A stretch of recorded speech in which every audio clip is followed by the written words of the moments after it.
Hi guys, welcome to our fifth audio tape lecture or lecture screen.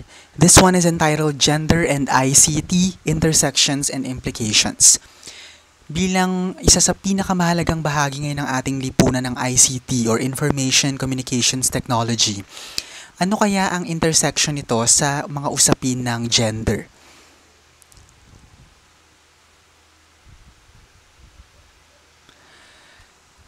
We'll be talking about the intersections of gender, ICT, and mass media, the context and reasons bakit importante ang ICT sa pag-achieve ng gender equality, why ICT matters, what is the place of ICT in achieving gender equality, and number 4, questions and strategies. What key issues are important for the analysis and counter strategies for the achievement of gender equality? The role of information and communications technology as a tool for development has attracted the sustained attention of the UN over recent years. Strategic partnerships have been developed with donors, the private sector and civil society, working groups, and task forces have been established to enhance interagency collaboration through the UN system. Ano nga ba ang ICT?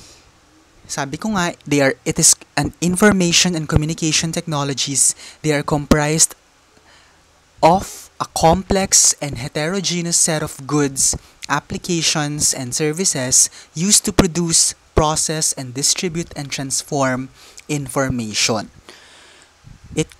It consists of segments as diverse as telecommunications, television and radio broadcasting, computer hardware, software and services, and electronic media, for example, the internet and electronic mail.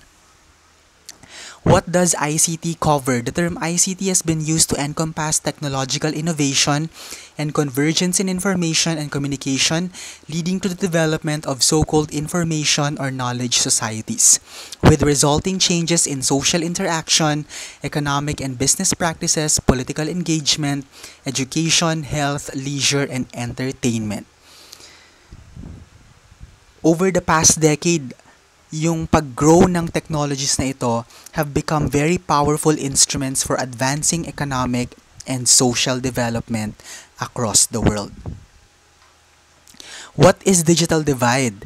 The term digital divide refers to the differences in resources and capabilities to access and effectively utilize ICT for development that exist within and between countries, regions, sectors, and socio-economic groups. Itong digital divide na to is characterized by low levels of access to technologies. Poverty, illiteracy, lack of computer literacy, and language barriers are among the factors impeding access to ICT, especially in developing countries. So sa Pilipinas, medyo may digital divide pa rin kasi hindi naman lahat may access sa mga tools and instruments of ICT. For women the world over, information and communication technologies can be leveraged for personal security, better access to education and jobs, financial inclusion, or to access basic healthcare information. Yan ang relationship ng ICT at gender equality. But benefits such as these rely on women having meaningful access to ICT, which can be facilitated or prevented by several factors, including affordability, relevant content, skills, and security.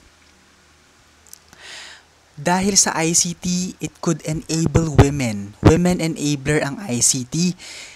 In-enable niya ang women to play an active role in development and dissemination networks. They provide women with access to new jobs and professions, to participation in interactive learning and tele-information initiatives. It is also a barrier alleviator. ICT has the potential to alleviate some of the barriers faced by women such as illiteracy, poverty, time scarcity, hindrances of mobility, and cultural and religious taboos. ICT also have the potential of providing tools that may break constraints on voice and social control, including surveillance of women's physical and social mobility. Number 3, it is a change catalyst. If However, the gender dimensions of ICT in terms of access and use, capacity building opportunities, employment, and potential for empowerment are explicitly addressed and identified. ICT can be a powerful catalyst for political and social empowerment of women. A feminist ICT as a force for change, a feminist and social justice approach is needed.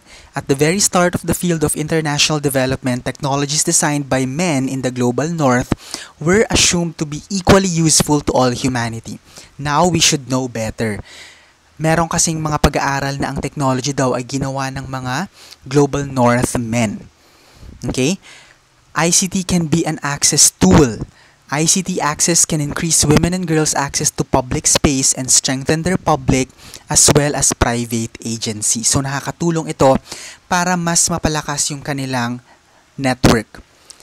New ways. In many contexts, ICT represent new ways of doing things, and as such, it may provide new opportunities in areas with less firmly fixed gender biases. Sa Bangladesh, where phone access was limited in rural areas, women took advantage of Grameen Bank microloans to purchase cell phones and rent airtime to other villagers for a modest profit. So yung kaninang nakita nyong picture, mahalaga ang cellphones even in the remote communities of Bangladesh. It also raises discussions.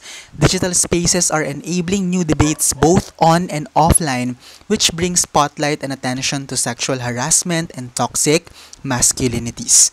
Online campaigns use social media to change laws and challenge harmful gendered social norms underlying GBV or gender-based violence. Kung familiar kayo, may global hashtag dati na hashtag #MeToo na napaka-powerful online campaign. Meron din yung hashtag #MyDressMyChoice and hashtag #IWillGoOut.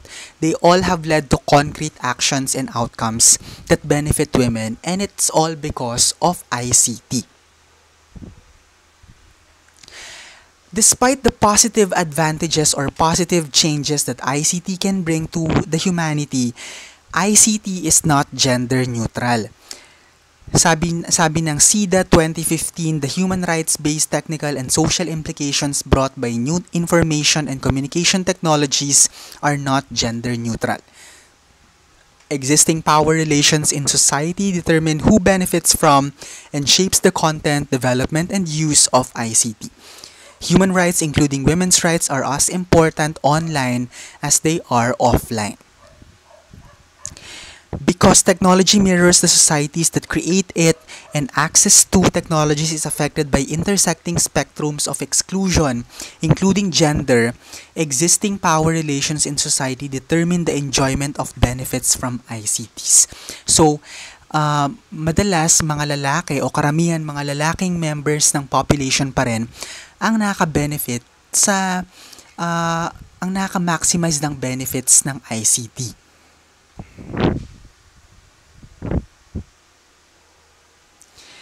Gender-specific ICT issues in development. Number 1, poverty has a multidimensional impact on women.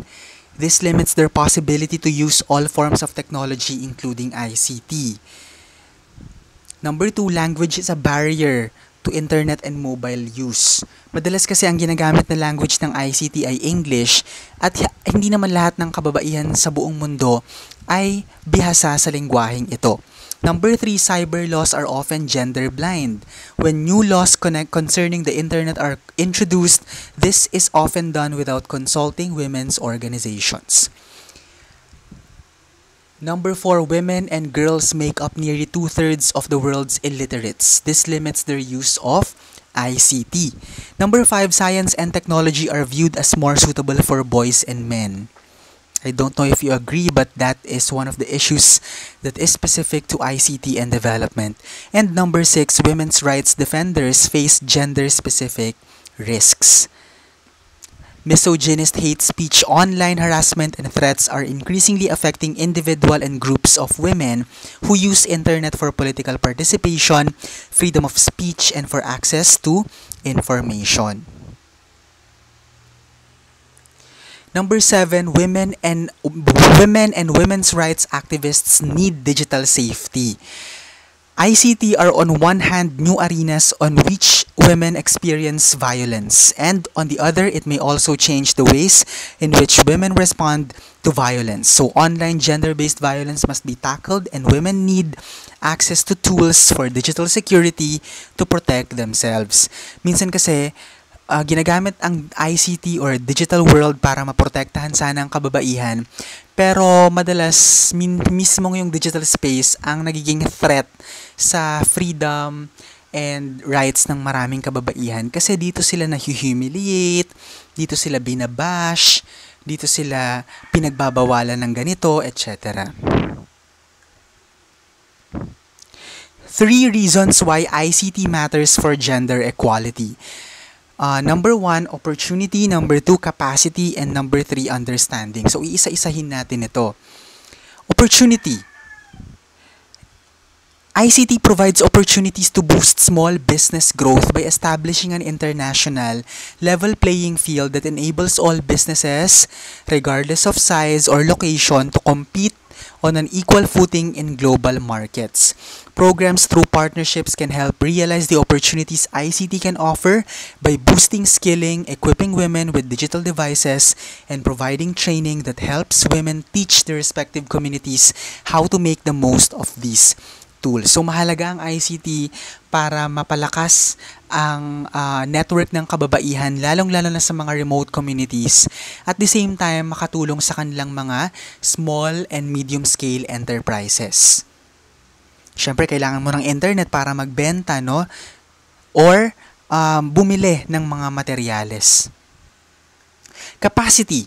ICT can give women access to basic needs such as healthcare and education.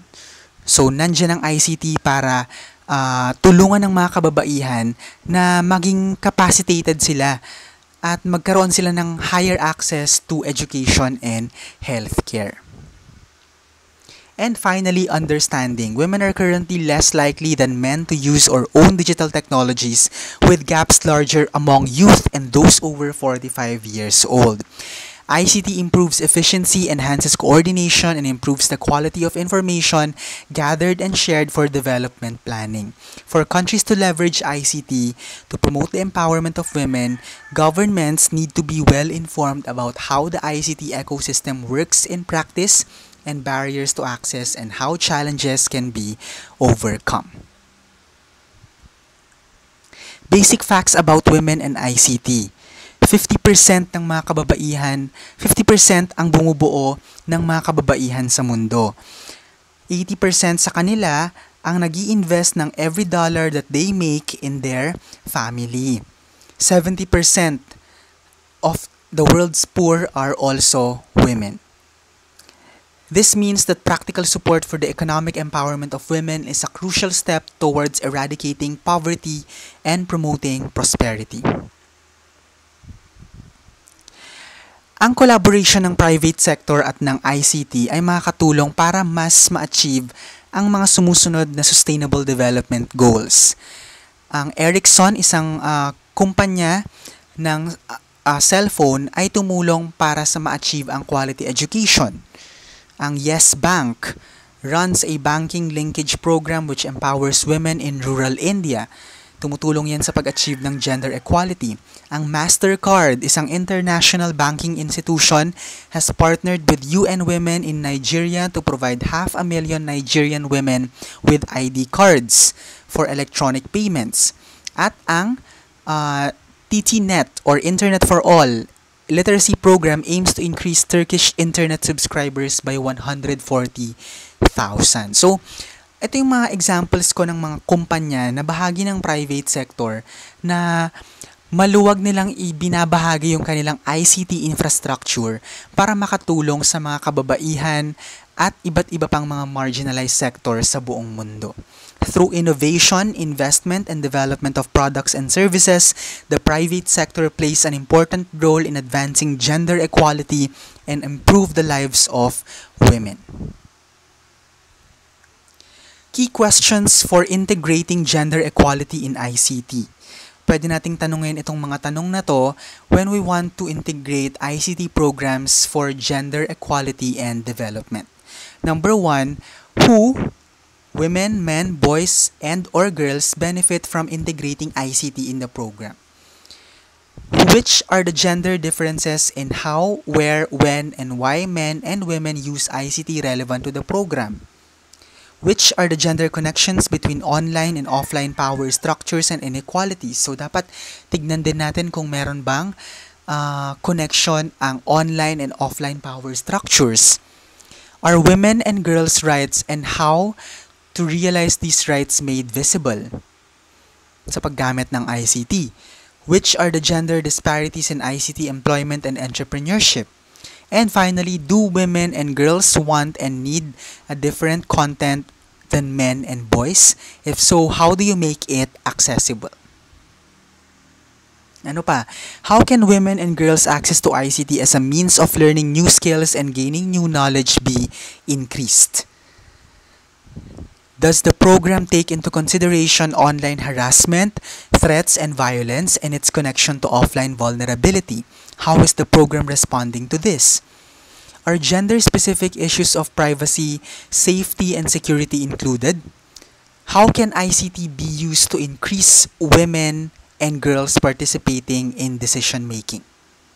And finally, what are the gender and power dynamics of women using technology to access local government and participate in local governance? So, mahalaga na tignan natin tong mga tanong na to o tanungin natin tong mga tanong na to when we want to integrate ICT programs sa ating mga lokalidad, communities, and even in our households kung meron kayong ICT.